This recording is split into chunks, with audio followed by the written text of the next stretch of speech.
noticed this bistro chair on someone's porch near my house being used as a table, and I was scared they may throw it away, so I put 50 bucks in my pocket and walked over to the house and knocked on the door. And before I could offer them anything for it, they said, "You can just take it." I'm guessing they thought it was worthless since it had dirt on it that I easily cleaned off after I got it home. Now, I have wanted and have been looking for this particular chair since I started collecting plastic chairs. The one thing I noticed about it is, not only is this chair different, but it's only found in the rental industry, and to be honest, I have no idea who makes it, and it doesn't say. This chair is one of the most sturdiest plastic chairs I have ever seen, even beating Grosfillex chairs that are built like a tank. I do kind of have a clue who makes it because I have this chair that's stamped Capisa, made in USA. And if you look, these two chairs are very similar. So let's have a closer look at this chair from a plastic chair enthusiast's perspective.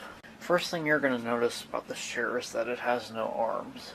On a normal plastic chair, the arms stabilize the front legs and support the back. I know this back looks really flimsy, but when you go like this, it's really not. It's actually very sturdy. Here is the Grosfillex Miami Bistro. This chair is a little bit more flimsy than the other one, although it's still a really good chair. And unlike the Miami Bistro that has these strips on the seat, this one has this X pattern, or this square pattern. But what the square pattern is really hiding is these ribs that are under the seat.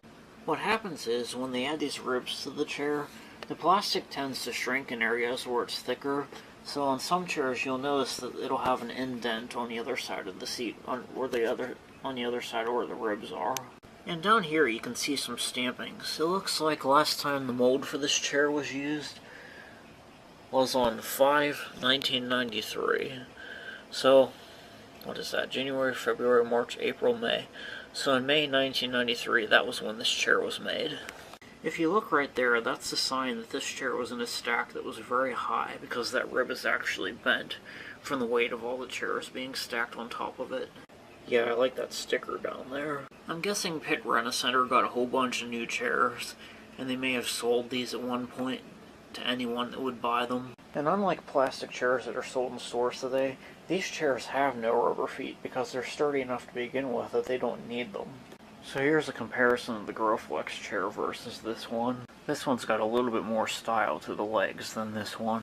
For the most part, they are the same design except for the back slats and how this is arches, and that's just like a regular bistro chair. Well, thanks for watching. Please subscribe and happy collecting. If you're wondering, I also collect power line insulators and hardware. I'd really like to go outside and play with electricity, but I don't have a bistro chair on someone's porch near my house being used as a table, and I was scared they may throw it away, so I put 50 bucks in my pocket and walked over to the house and knocked on the door. And before I could offer them anything for it, they said, "You can just take it." I'm guessing they thought it was worthless since it had dirt on it that I easily